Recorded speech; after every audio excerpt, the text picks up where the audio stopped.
Hola compañeros, en este video vamos a ver la introducción teórica de esta práctica 2 que hemos llamado vías de administración y explicaremos brevemente cómo se desarrollan los experimentos de esta práctica y también los resultados esperados de los mismos cuando la práctica se lleva a cabo de forma presencial. Como ven en los apuntes de la práctica, en el encabezado van a poder ver el título que se llama Absorción y distribución de los fármacos. Y ustedes se preguntarán por qué no hemos puesto de título en esos apuntes el mismo nombre de la práctica, es decir, vías de administración. Bueno, en ese encabezado dice absorción y distribución de los fármacos, ya que es lo que se analiza principalmente con los experimentos de esta práctica. Recordemos la definición de farmacocinética. La palabra farmacocinética, si la dividimos, vamos a tener de un lado fármaco y de otro cinética. Y si recuerdan sus clases de física de la preparatoria, la cinética es la parte de la física que estudia el movimiento de los cuerpos. Por lo tanto, la farmacocinética es la división de la farmacología que estudia la trayectoria que sigue el fármaco desde que ingresa al organismo, sufre ciertos procesos dentro del organismo y luego sale del organismo. Sí, es decir, la farmacocinética estudia la trayectoria del fármaco desde que entra al organismo, circula por él, sufriendo algunos procesos o modificaciones y luego sale del organismo. Es decir, la farmacocinética es la división de la farmacología que estudia la absorción, la distribución, la biotransformación o metabolismo y la excreción o eliminación de los fármacos. Y en esta práctica, los experimentos que están diseñados en esta práctica nos permiten ver principalmente las dos primeras partes de la farmacocinética, es decir, la absorción y la distribución de los fármacos. En realidad, esta práctica no vamos a ver muchas vías de administración, que como ustedes habrán visto en teoría son muchas.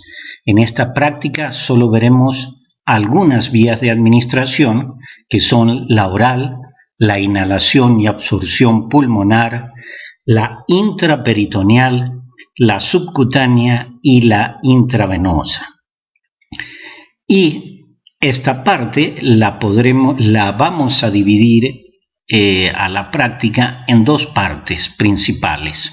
En la primera parte, los experimentos están diseñados para ver la rapidez con la que actúan dos fármacos, el pentobarbital sódico y el éter etílico, y en la segunda parte de la práctica veremos la rapidez y la eficiencia de distribución de la fluoresceína sódica por tres vías de administración: la oral, la subcutánea y la intravenosa.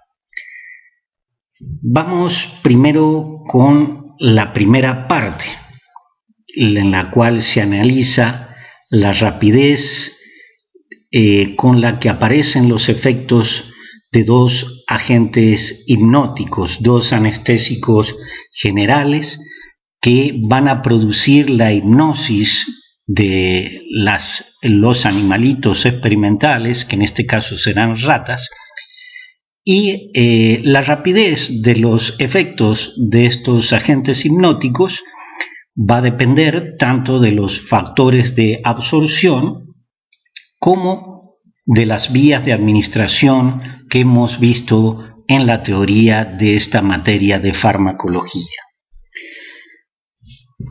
Vamos a ver ahora en la siguiente diapositiva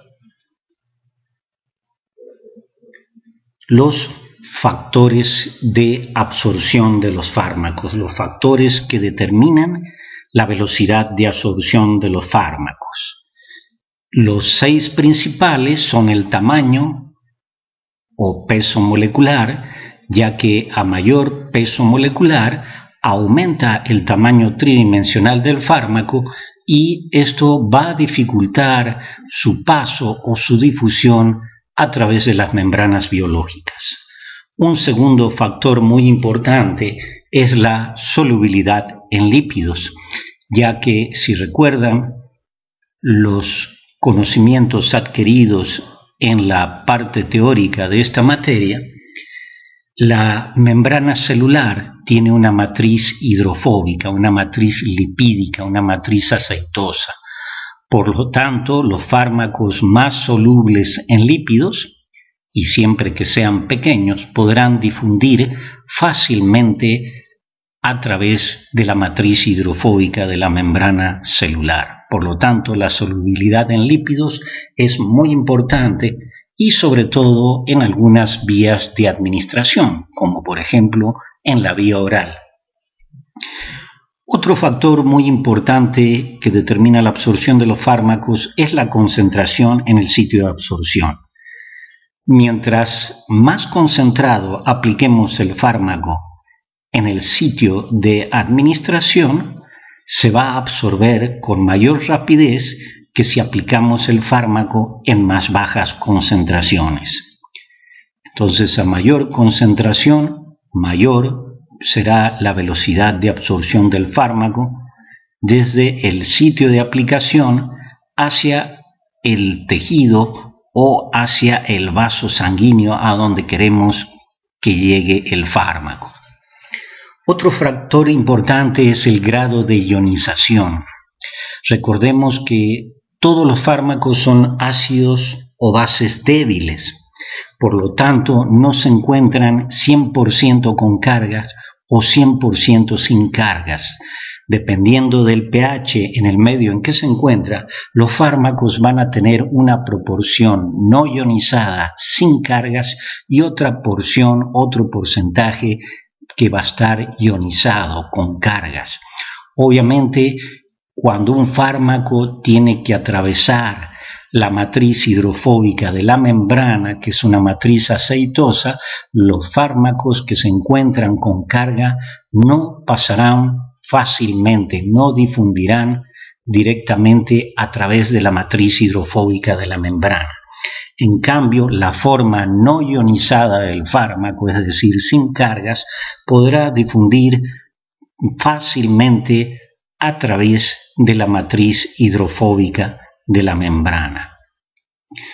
Otro factor importante es la solubilidad en el medio de administración. Y en este factor interviene mucho las características químicas de cada fármaco. Hay fármacos que son solubles en agua, yo diría que una gran mayoría, y algunos fármacos que no son tan solubles en agua, sino que son medio lipofílicos. Un ejemplo es el mismo pentobarbital sódico que se utiliza en esta práctica, que si lo queremos disolver en agua pura, no lo vamos a poder disolver del todo. Van a quedar pelucitas blancas en la superficie del líquido. Por lo tanto, no lo podemos disolver en un volumen que tenga 100% de agua. Tenemos que poner 50% de un líquido oleoso y 50% de un líquido acuoso, que puede ser directamente suero fisiológico. El asunto es que, estas proporciones son inventadas.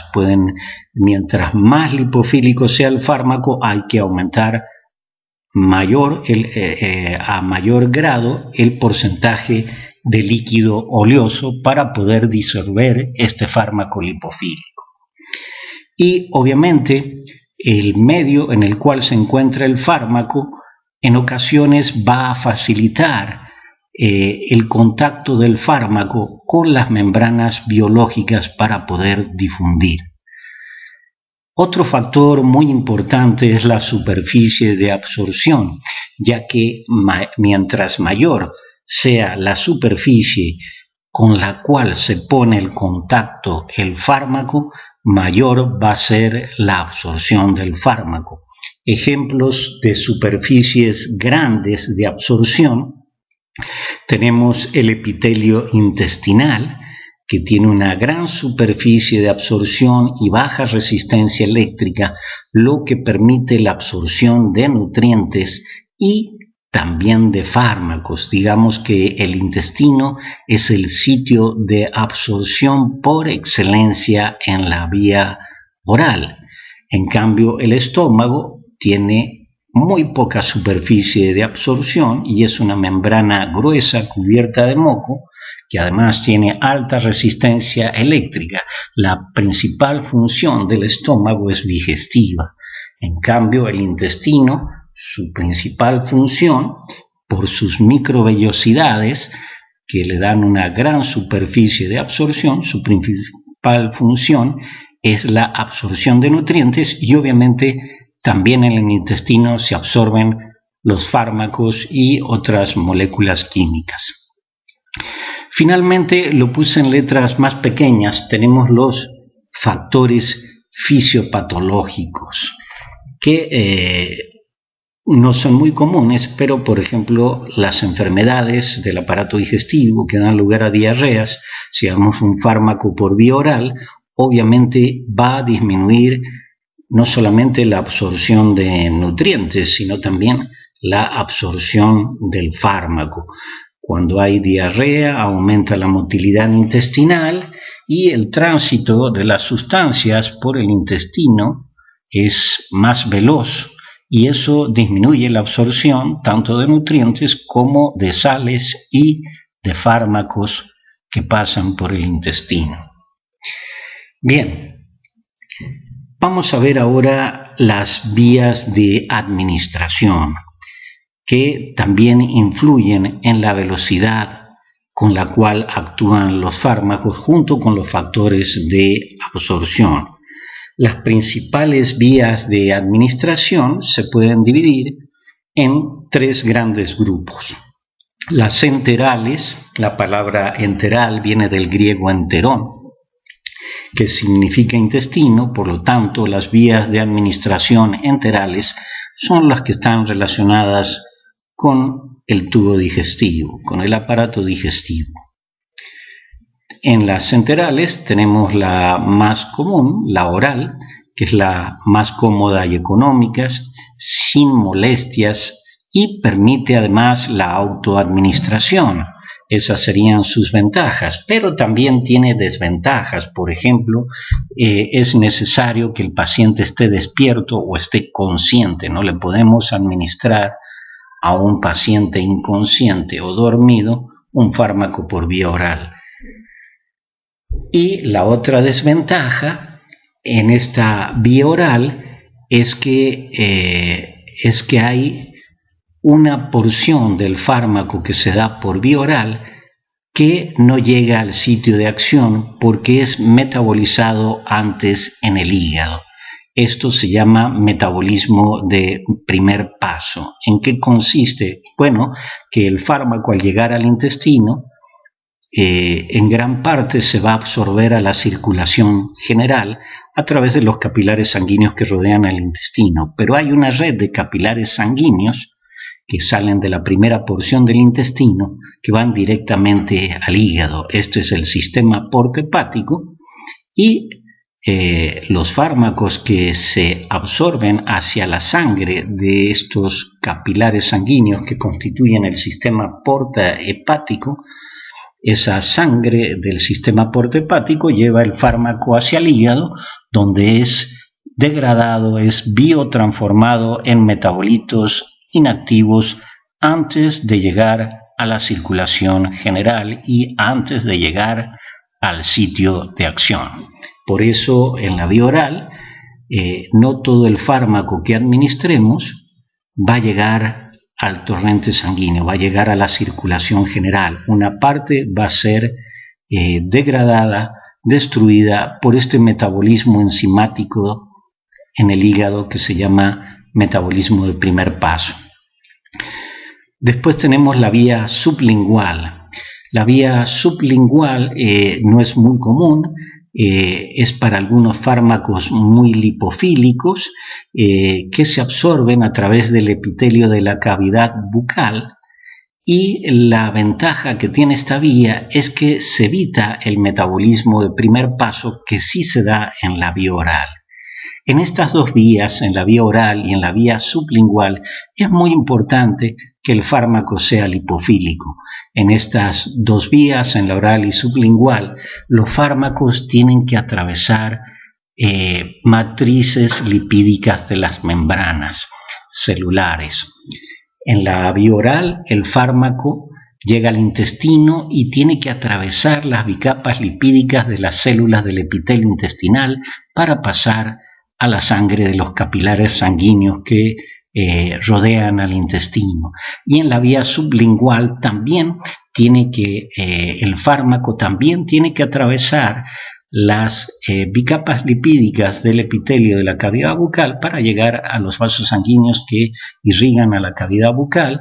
Y como les decía, en la vía sublingual se evita el metabolismo de primer paso, ya que el fármaco entra directo a la vena cava superior y va directo al corazón. Y esto es importante para algunos fármacos, como por ejemplo la nitroglicerina, que se da en cantidades muy pequeñas, que se retienen en la cavidad bucal y se disuelve en la saliva, se absorbe a través del epitelio de la cavidad bucal, pasa a la vena cava superior y llega a las arterias coronarias para producir vasodilatación en caso de una angina pectoral, es decir, de una insuficiencia coronaria. Y por último, la tercera vía enteral es la administración rectal, que no hay muchos fármacos que se administren por esta vía, no es una vía muy común. Los tejidos de esta cavidad están ampliamente irrigados, por lo tanto la absorción suele ser buena. El problema o las desventajas es que al introducir objetos extraños se puede inducir el reflejo de defecación y que se pierda gran parte del fármaco. Es decir, que aunque la absorción es buena, también es muy irregular y solo se utiliza para algunos fármacos, por ejemplo los supositorios de glicerina, para lubricar la cavidad rectal y facilitar las deposiciones en personas que están estreñidas, y también se utilizan en algunos bebés, en algunos neonatos, para algunos AINE, para algunos antiinflamatorios no esteroideos, pero como les digo, no es una vía muy común y además que no es cómoda. Bien, esas son las tres principales vías enterales, más bien son las únicas, y luego viene una vía que los farmacólogos o algunos farmacólogos no la consideran ni enteral ni parenteral, que es la inhalación y absorción pulmonar, aunque algunos la consideran parenteral.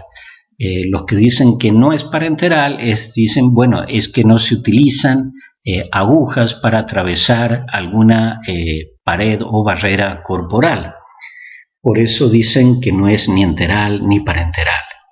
Bueno, la inhalación y absorción pulmonar tiene la ventaja de la enorme superficie de absorción del epitelio alveolar pulmonar, y además se evita la degradación hepática, ya que hay sistema porta del intestino hacia el hígado, pero no hay un sistema porta desde los pulmones hacia el hígado. Por lo tanto, en esta vía, además de la enorme superficie de absorción del epitelio alveolar pulmonar, la otra gran ventaja es que se evita el metabolismo de primer paso, se evita la degradación hepática. La principal desventaja de esta vía de inhalación y absorción pulmonar es la poca capacidad para regular la dosis. Es decir, va a depender mucho de la capacidad pulmonar de cada individuo, de si el individuo está, por ejemplo, dormido, no va a respirar con la misma profundidad y intensidad o frecuencia que lo hace una persona despierta, y en general es muy irregular y es muy difícil regular la dosis. Ejemplos de fármacos que se administran por esta vía de inhalación y absorción pulmonar, bueno, están los broncodilatadores que utilizan las personas que tienen asma, que generalmente utilizan salbutamol, que es un agonista beta-2 adrenérgico que produce broncodilatación en caso de pacientes con asma o insuficiencia respiratoria. Y tenemos los anestésicos generales que aplican los anestesiólogos en los quirófanos. Bien, y después tenemos las vías de administración parenterales. Aquí tenemos la intravenosa, que es una de las más utilizadas, la más rápida, es útil por eso en urgencias extremas, es la más precisa.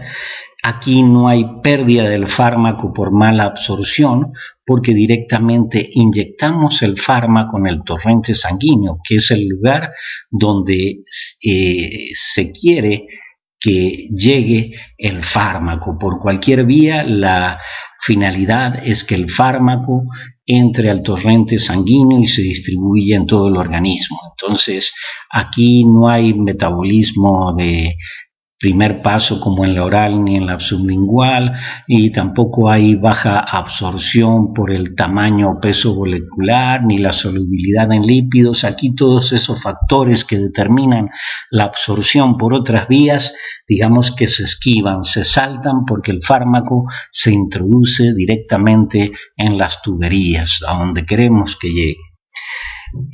La intravenosa obviamente tiene la ventaja de que es muy precisa, ya que no hay pérdida del fármaco. Si inyectamos una cantidad de fármaco, va a llegar toda al torrente sanguíneo, y por eso es de las más utilizadas, sobre todo en los pacientes intrahospitalarios. También tiene desventajas. Una de las principales desventajas es que una vez que inyectemos el fármaco por vía intravenosa, no hay manera de revertir el efecto del fármaco a no ser de que exista un antídoto. Cuando damos un fármaco por vía oral y hay algún error o algún accidente, bueno, podemos inducir la emesis, podemos inducir vómitos, y que el fármaco no alcance altas concentraciones en el plasma y en los tejidos. En cambio, en la intravenosa esa opción no existe, porque una vez inyectado el fármaco va a circular por el organismo, va a llegar a los tejidos y va a ejercer sus efectos. Además, esta vía permite grandes volúmenes, obviamente puede ser continuo el paso a través de una venoclisis con el fármaco disuelto en sueros. Digamos que es una vía que tiene muchas ventajas y muy pocas desventajas, además de ser la más rápida para lograr un efecto inmediato en casos de urgencia. Después tenemos la intraarterial, que no es muy común. La vía intraarterial se usa para limitar el efecto a un tejido o a un órgano en particular, y es solamente aplicada por especialistas. Por ejemplo, un gastroenterólogo que vaya a hacer una operación y tenga que hacer algún procedimiento en el hígado, entonces él lo va a perfundir al hígado inyectando en la arteria hepática. O también un nefrólogo puede hacer una perfusión en la arteria renal. Se utiliza casi exclusivamente para limitar el efecto a un órgano o algún tejido en particular, y es aplicada solo por expertos, por especialistas. Luego tenemos la subcutánea, que entre las vías parenterales más comúnmente utilizadas es de las más lentas. Yo diría que es la más lenta entre las más utilizadas, ya que el fármaco se coloca entre un pliegue de la piel y el músculo o algún otro tejido, pero es casi en un espacio aéreo donde se va a ir absorbiendo a los capilares sanguíneos de los tejidos que rodean ese espacio donde aplicamos la inyección subcutánea. Esta vía lo que permite, con su absorción lenta, permite espaciar los periodos, el tiempo entre dosis y dosis, porque la absorción es muy lenta y se puede lograr un efecto largo y sostenido. Y se utiliza para diversos fármacos, para, como les decía, por ejemplo, un fármaco que se tiene que inyectar por vía subcutánea cada 24 horas. Después tenemos la vía intramuscular, que es una vía de absorción bastante más rápida que la subcutánea, ya que el músculo es un tejido muy vascularizado. Por lo tanto, si inyectamos en un músculo, va a quedar ahí en el líquido extracelular y se va a absorber rápidamente hacia el interior de los capilares sanguíneos que irrigan el tejido muscular, que irrigan los músculos. Es más rápida que la subcutánea, pero obviamente sus efectos son más lentos que la intravenosa. Luego tenemos las vías intratecal e intrarraquídea. En las vías intratecal e intrarraquídea, el fármaco se inyecta en el líquido cefalorraquídeo del espacio que está en el espacio subaracnoideo espinal. Este tipo de inyecciones intratecal e intrarraquídeas también solamente son aplicados por expertos, ya que presentan cierto grado de riesgo y hay que tener una cierta pericia. Recordemos por qué se llama intratecal. Bueno, las tecas son las meninges, la más externa y la más gruesa es la dura madre, luego sigue la aracnoides, debajo del aracnoides está el espacio subaracnoideo con el líquido cefalorraquídeo y finalmente la membrana, la meninge más pegada al sistema nervioso central, a la sustancia gris del sistema nervioso central, es la membrana más delgada, que es la pía madre.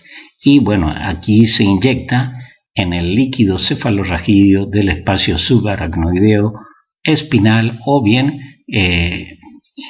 en una posición más superior, acercándonos al bulbo raquídeo. Bien, luego tenemos la intraperitoneal, que el peritoneo, la cavidad peritoneal tiene una gran superficie de absorción, esa es la gran ventaja. Los efectos también son rápidos porque la absorción es rápida, pero puede haber pérdida del fármaco por degradación hepática, ya que también aquí el fármaco entra por el sistema porta al hígado, es decir, tiene la misma desventaja que la vía oral. Y tiene otra desventaja, que tiene riesgos esta vía de crear adherencias intraabdominales y de producir infecciones, y por eso que no se utiliza o no se debe utilizar en humanos, solamente se utiliza en animales de laboratorio, como por ejemplo en esta misma práctica utilizaríamos la vía intraperitoneal. Bien, y finalmente tenemos la intradérmica, que muchos la mencionan, que no es muy común. En la inyección intradérmica, la solución con el fármaco se inyecta en la capa más superficial de la piel, generalmente en la cara interna del antebrazo, y se forma una pequeña vesícula, una pequeña pelotita. Es para volúmenes muy pequeñitos, se recomienda no más de 1 mililitro, si es posible medio mililitro mejor, para evitar dolor e irritación por la formación de esta vesícula, y en realidad se emplea bastante poco, como por ejemplo para pruebas de sensibilidad y para algunas vacunas. la absorción en la vía intradérmica es aún más lenta que en la vía subcutánea. Bien, ya hemos visto los factores de absorción y las vías de administración que van a determinar la rapidez de la acción de los fármacos. También hay factores que van a limitar la distribución de los fármacos y esto también tiene que ver definitivamente a veces con la rapidez de los efectos. ¿Qué factores limitan la distribución de los fármacos? Bueno, hay tres factores, digamos, de tipo bioquímico, de tipo químico, que es la unión del fármaco a proteínas del plasma, que como ya habrán visto en teoría, el fármaco mientras esté unido a proteínas plasmáticas no va a poder atravesar barreras biológicas. ¿Por qué? Porque el fármaco mientras está unido a proteínas del plasma aumenta mucho su volumen, la estructura tridimensional de este complejo impide al fármaco pasar a través de membranas biológicas o de brechas o poros intercelulares. Por lo tanto, el fármaco, mientras está unido a proteínas plasmáticas, no está en equilibrio en ambos lados de una membrana biológica. Solamente el fármaco libre puede pasar, ir y venir a través de membranas biológicas. Obviamente esta unión es reversible y el fármaco se pega y se despega en cuestión de décimas o centésimas de segundo, pero mientras esté unido a una proteína plasmática no podrá participar de ese equilibrio del fármaco libre en ambos lados de la membrana biológica. Otro factor que limita bastante la distribución de los fármacos es la fijación a los tejidos corporales, ya que los tejidos del organismo, las células que componen los tejidos del organismo, obviamente tienen membranas, ¿verdad? Y las membranas, ya vimos su composición, tienen fosfolípidos y proteínas, y los fosfolípidos y proteínas son moléculas con carga. Los grupos fosfatos de los fosfolípidos tienen cargas negativas, mientras que las proteínas pueden tener cargas positivas o negativas, y los fármacos, que son ácidos o bases débiles, también tienen cargas y pueden quedar enganchados en estructuras celulares.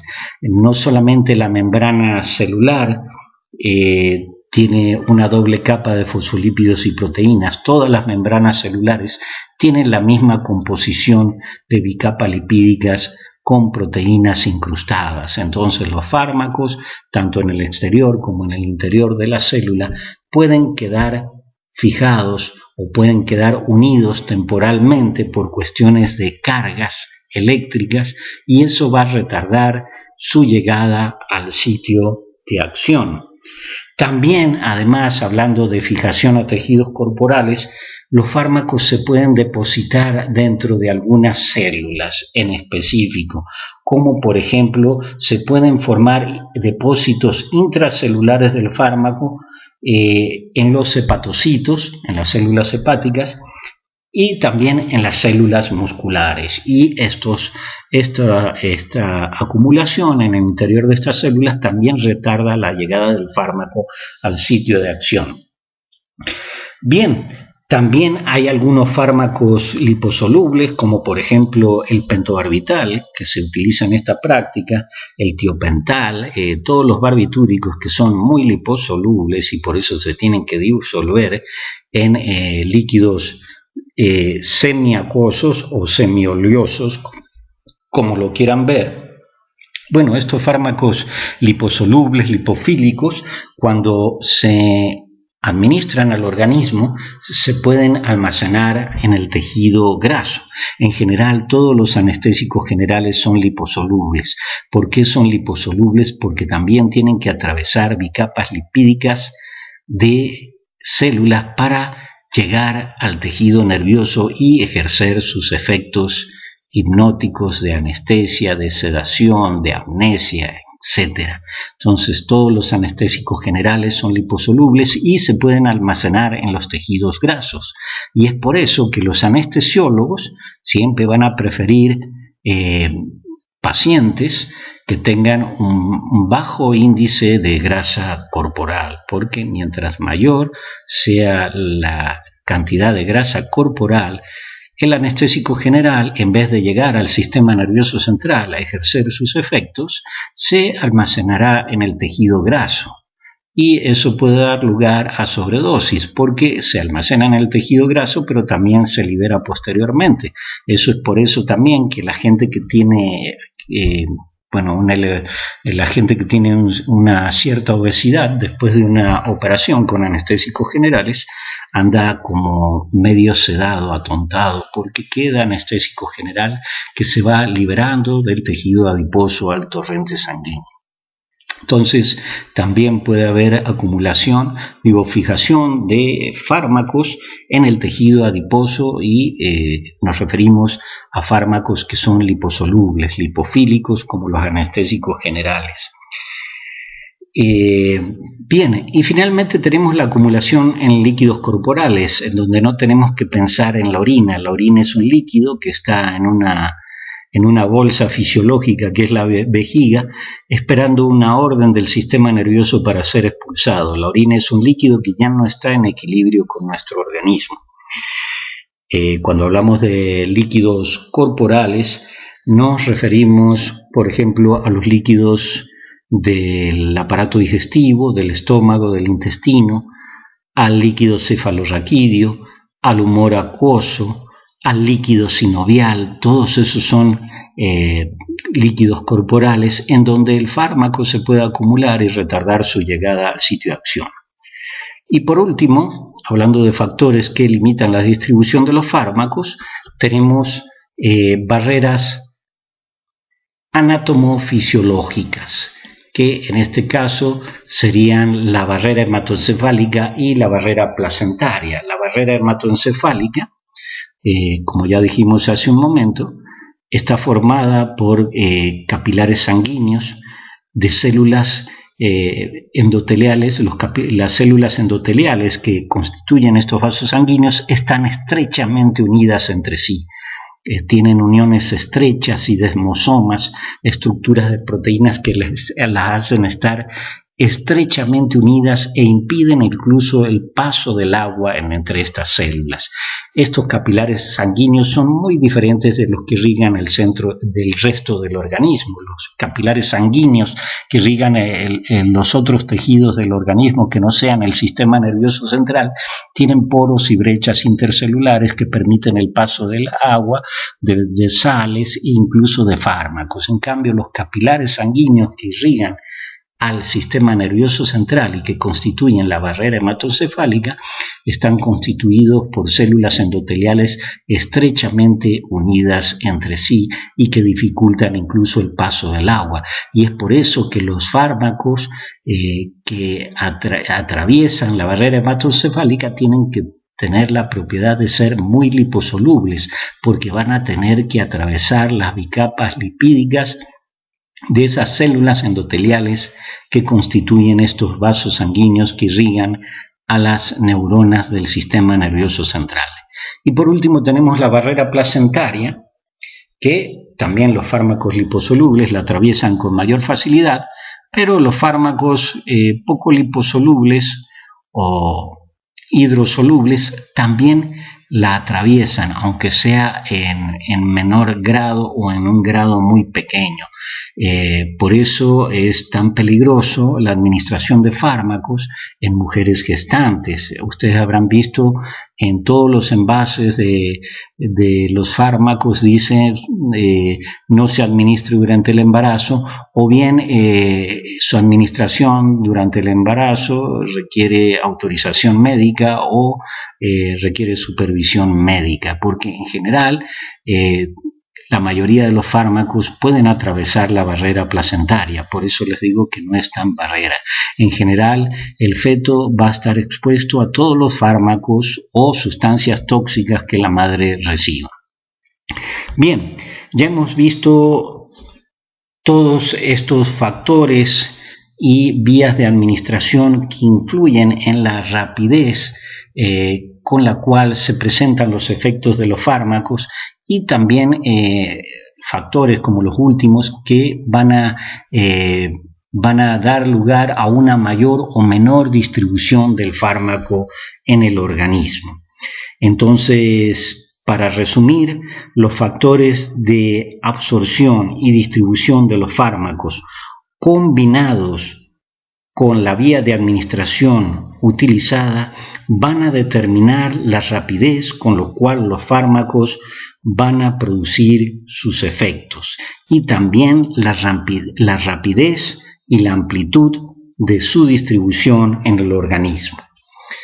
Bien, vamos a pasar a la siguiente diapositiva. Vamos a explicar el desarrollo de esta práctica de manera presencial. ¿Qué es lo que hacemos cuando estamos en el laboratorio? ¿Qué experimentos hacemos? ¿Cómo lo hacemos?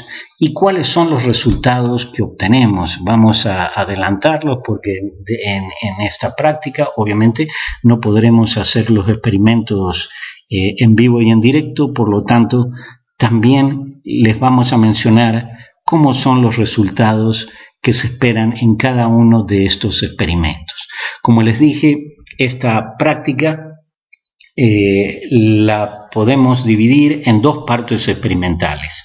La primera parte de la práctica, en donde estudiamos la rapidez de los efectos de dos agentes hipnóticos en función de la vía de administración empleada.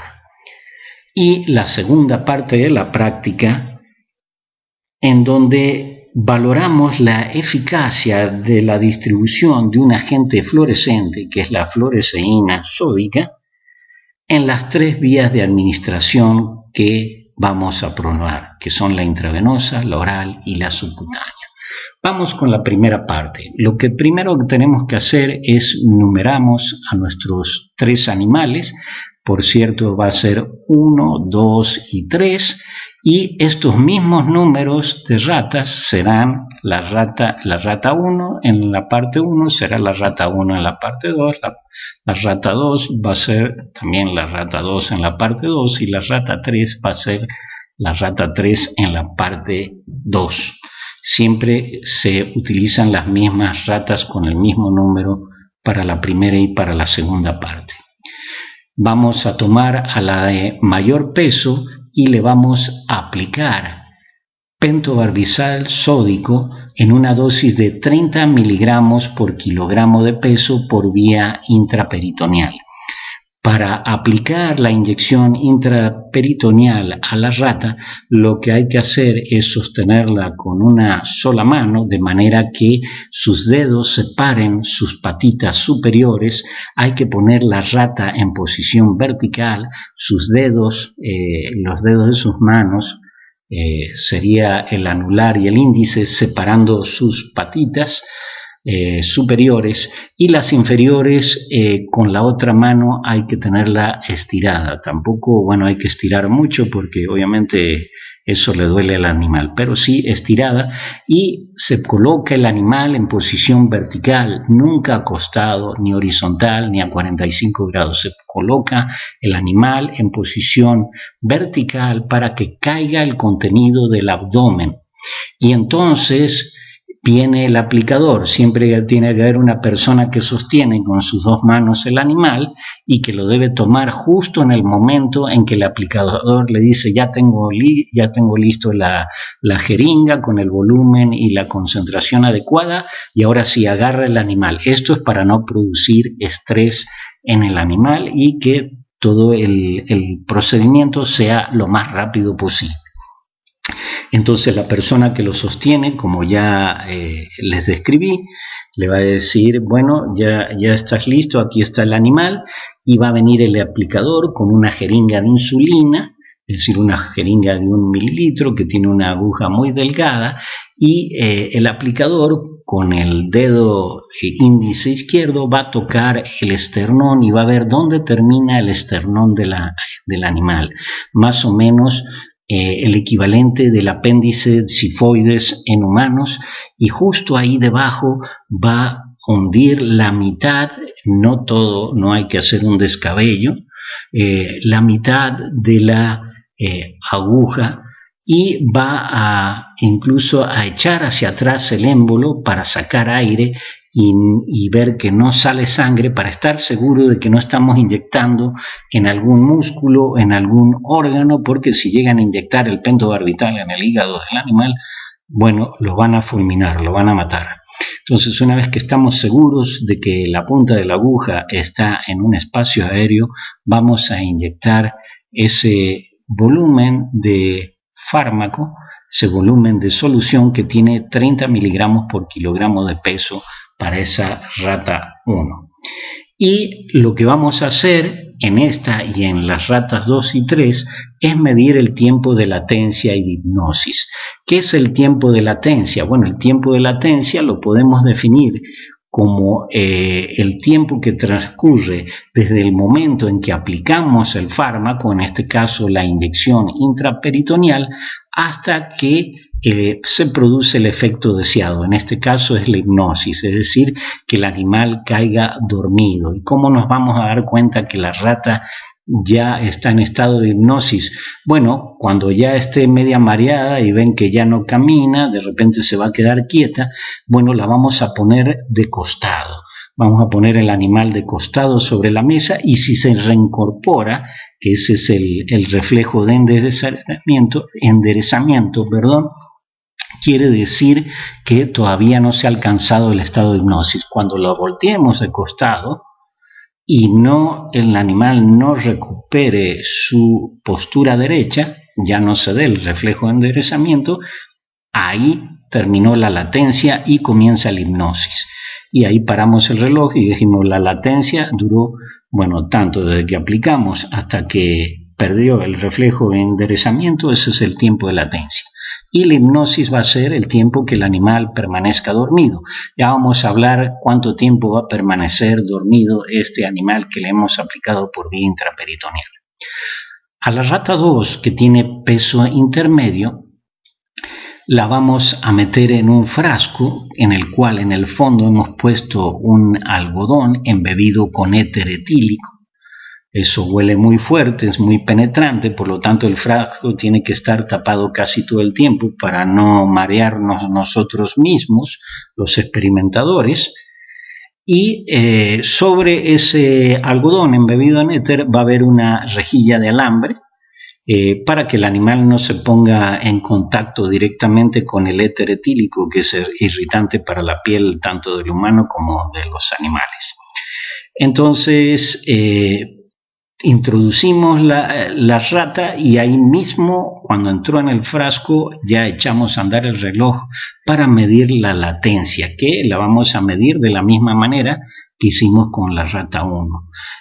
Aquí hay que estar muy atentos. Le ponemos la tapa al frasco, pero no la enroscamos, porque si la enroscamos luego nos vamos a tardar tiempo en sacar el animal. El animal generalmente cae muy rápidamente acá, mucho más rápido que en la vía intraperitoneal o que cualquier otra vía que podamos probar. Ya dijimos que la cualidad de la vía de inhalación y absorción pulmonar es la enorme superficie de absorción del epitelio alveolar pulmonar. Por lo tanto, los efectos son muy rápidos.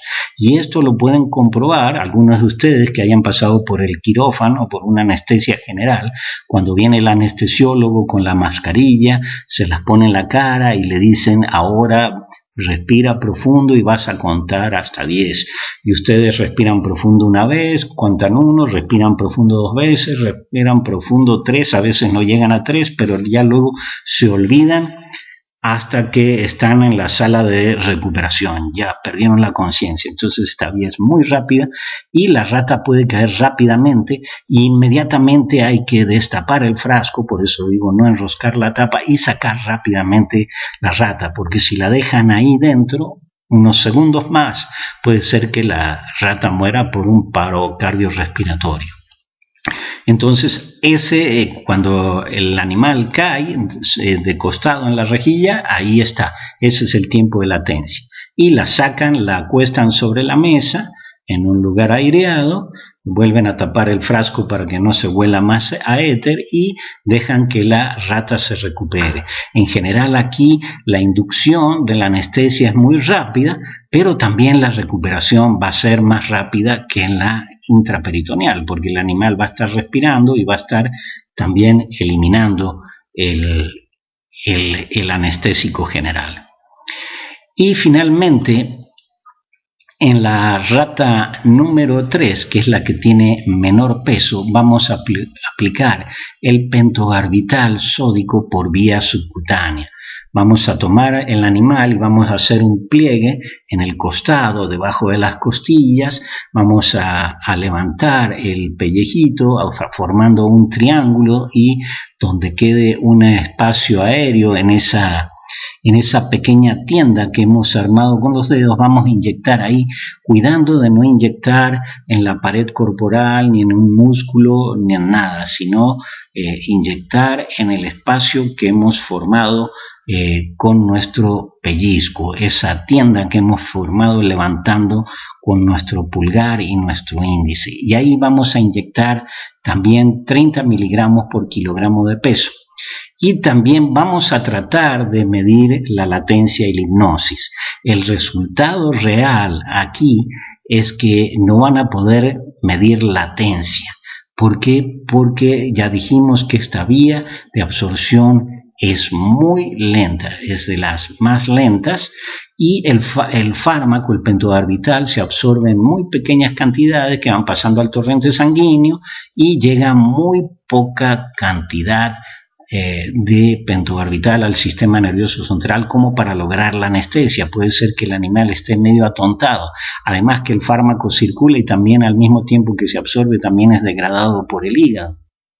Entonces en esta vía, en la práctica real, no van a poder medir el tiempo de latencia porque el animal, si estuvo bien aplicada la inyección subcutánea de pentobarbital, el animal no se va a dormir, no va a caer en hipnosis y por lo tanto no va a haber tampoco tiempo de hipnosis, no va a haber tiempo de latencia ni tiempo de hipnosis. ¿Y por qué utilizamos mayor, peso intermedio y menor peso? Bueno, vamos a decir que la de mayor peso, la vía intraperitoneal, la rata número 1, como la vía intraperitoneal es una vía de absorción muy buena y el fármaco se absorbe bien y produce sus efectos, bueno, el pentobarbital es un anestésico muy potente. De hecho, el pentobarbital no se utiliza en seres humanos, se utilizan otros barbitúricos como el metoxital y el tiamilal, que no son tan agresivos, digamos, tan potentes. Y por eso buscamos la rata más fuerte para que el pentobarbital no nos la vaya a matar de un paro respiratorio, un paro cardíaco, un paro cardiorrespiratorio. Y la de menor peso, obviamente, porque el pentobarbital aplicado por vía subcutánea no la va a llegar a afectar, no la va a dormir y mucho menos la va a matar.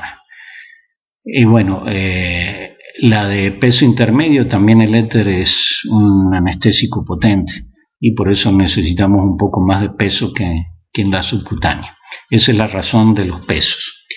Bien, y con esto se termina la primera parte experimental de esta práctica de absorción y distribución de los fármacos o de vías de administración, como las quieran llamar.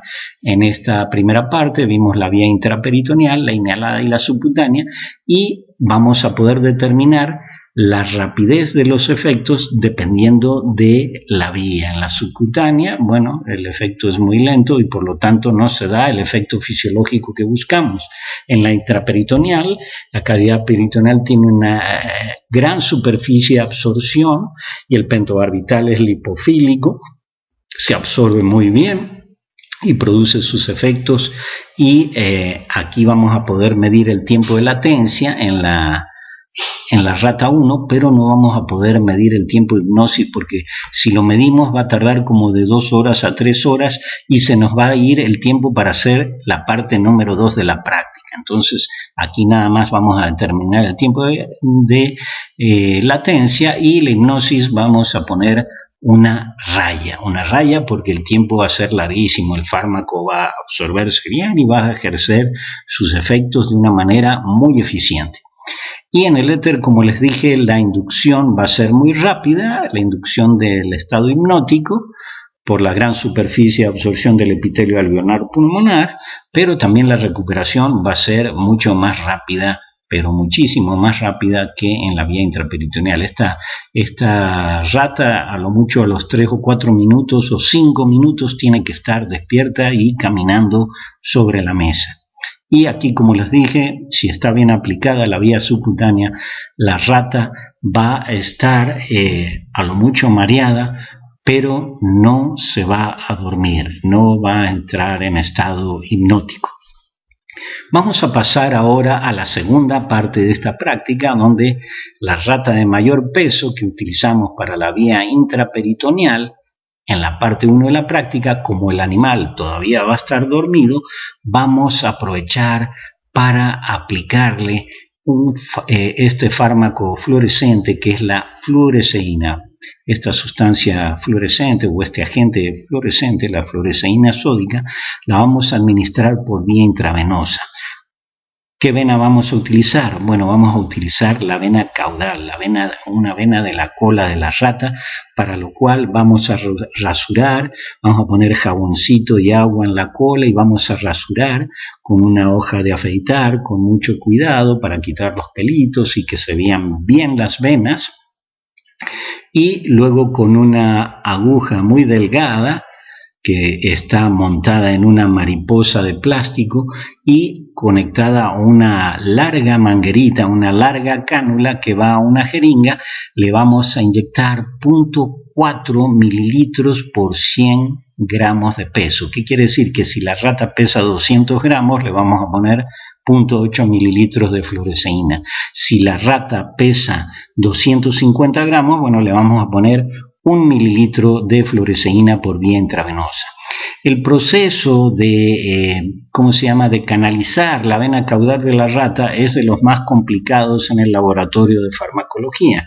De hecho, los instructores que se formaron de manera presencial lo saben que a veces es muy difícil atinarle. Hay que empezar en la región más distal al cuerpo de la cola, porque a medida que vamos picando, si no canalizamos, la vena se va a ir contrayendo y va a ser más difícil canalizar. Entonces, empezar desde la sección más distal en relación al cuerpo de la cola y tratar de canalizar la vena caudal, y aquí también tenemos que echar el émbolo de la jeringa que está conectada a la cánula y a la mariposa para saber de que estamos dentro del vaso sanguíneo para poder inyectar la fluoresceína. Entonces administramos y luego hay que, una vez administrado los 4.4 mililitros, el mililitro o el 0.8 mililitros, dependiendo del peso, vamos a esperar 20 minutos para que la fluoresceína inyectada por vía intravenosa se distribuya y luego, posteriormente a los 20 minutos, inmediatamente se sacrifica al animal. Se lo sacrifica con todas las normas de ética, sin dolor. Generalmente se le da una sobredosis. Recuerden que este animal está dormido desde la parte 1 de la práctica, por eso lo utilizamos para poder canalizarlo, porque obviamente esto es doloroso y molesto, pero va a estar dormido. Entonces, si sigue dormido después de 20 minutos, bueno, hay que aplicarle una sobredosis de pentobarbital, que puede ser bien por vía intravenosa, si todavía sigue canalizada, o si no, directamente intracardíaca para el animal ya dormido. Bueno, le vamos a provocar un paro cardiorrespiratorio por un exceso de pentobarbital, y si no se muere, todavía así, ya casi sin respiración, hay que meterlo otra vez al frasco con éter, que eso nos va a ayudar a que el animal se vaya al otro mundo, sin dolor. Esto les digo que el animal hay que sacrificarlo sin dolor porque en este laboratorio de farmacología no permitimos que un animal sea disectado vivo. Aquí no se trata de ver el corazón latiendo, ni la motilidad intestinal, ni nada absolutamente. Esto se trata de ver la distribución de este fármaco. Por eso el animal, al llegar a la tabla de disección, tiene que llegar muerto, no puede llegar vivo. A la segunda rata, que en la parte 1 la utilizamos para la vía inhalada y que va a estar muy despierta, le vamos a administrar la fluoresceína en una cantidad única de 1 mililitro por vía oral. Aquí también utilizamos una jeringa donde está la fluoresceína y está conectada una pequeña cánula, a lo mucho de 2 o 3 centímetros, porque esa cánula nos va a servir para darle la fluoresceína por vía oral. ¿Qué es lo que tenemos que hacer? Generalmente a una rata es difícil abrirle la boca para meterle la cánula y darle la fluoresceína. No se lo toman como si le estuviéramos dando cerveza a un amigo. Aquí en este caso lo que tenemos que hacer es meter a la rata apenas unos segundos dentro del frasco con éter. Nos vamos al frasco con éter que utilizamos en la primera parte de la práctica y la metemos apenas para marearla, que esté atontada, y entonces sí, un compañero que la detiene y con una mano y con la otra, con una pinza, le abre las mandíbulas para que el aplicador venga con la manguera y la trate de introducir en el esófago, lo más pegada a la base de la lengua, y va a empezar a apretar el émbolo de la jeringa con mucho cuidado, porque hay que asegurarse de que la cánula está en el esófago y no en la tráquea, porque si está en las vías aéreas, si está en la tráquea la cánula, el animal va a empezar a echar fluoresceína, que tiene un color café oscurito, medio como el yodo, por la nariz, por los orificios nasales. Entonces hay que ir echando mucho cuidado y ya una vez que vemos que estamos en el esófago ya podemos ir un poco más rápido y ya. Desde ahí, una vez que le damos el mililitro por vía oral, también contamos 20 minutos para sacrificar al animal sin dolor, como les expliqué anteriormente. Y finalmente a la rata 3 que utilizamos en la parte 1 en la vía subcutánea, también la vamos a utilizar para la vía subcutánea de la fluoresceína, y igual vamos a hacer un pliegue en un costado del animal, debajo del tórax, de la caja torácica, y vamos a inyectar un pequeño, muy pequeño volumen de fluoresceína, 0.4 mililitros. Tiene que ser un volumen pequeño porque la vía subcutánea admite volúmenes pequeños.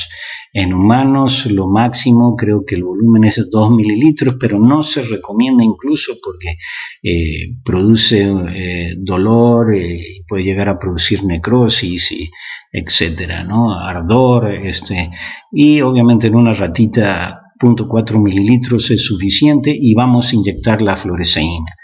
Y una vez que inyectamos también vamos a medir 20 minutos para el sacrificio del animal.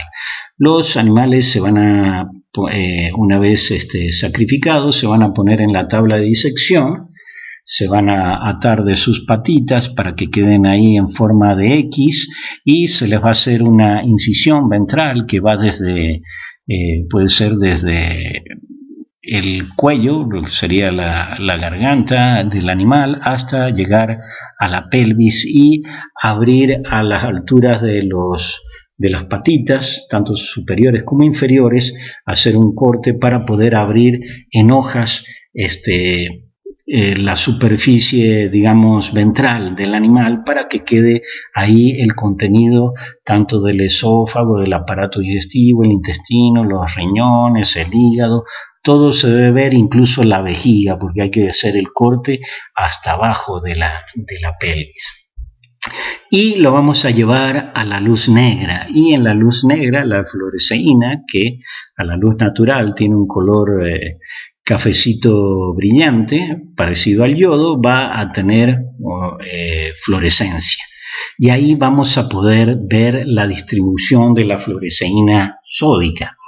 En el caso de la intravenosa, como les dije, es una vía de administración muy rápida en donde el fármaco se distribuye ampliamente por todo el organismo. Aquí debemos ver la fluoresceína distribuida ampliamente por la mayoría de los órganos.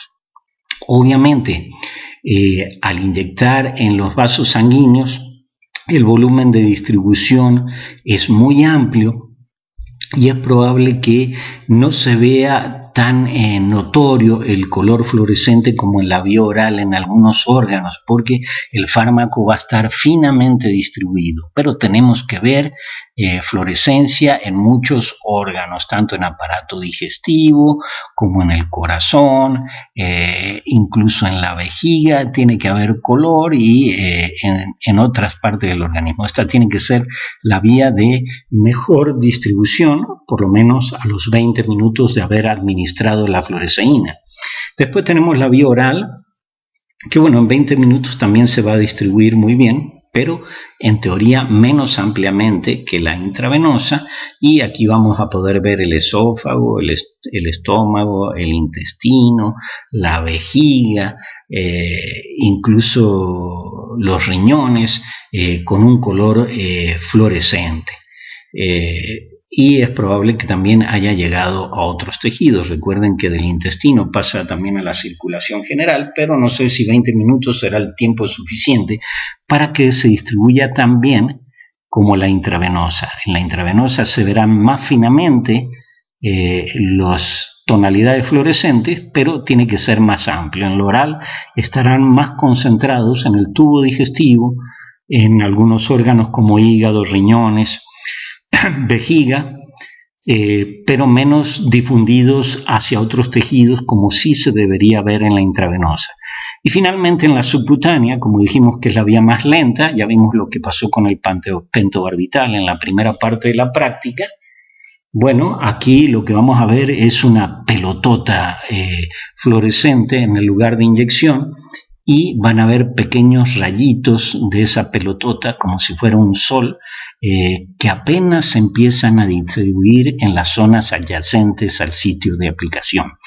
Y prácticamente hemos terminado de explicarle este desarrollo de estas dos partes experimentales de la práctica. Esperemos que la hayan entendido y si no, seguimos a sus órdenes, tanto su servidor como los instructores, para explicarles en detalle los pormenores de esta práctica. Hasta el próximo video, compañeros.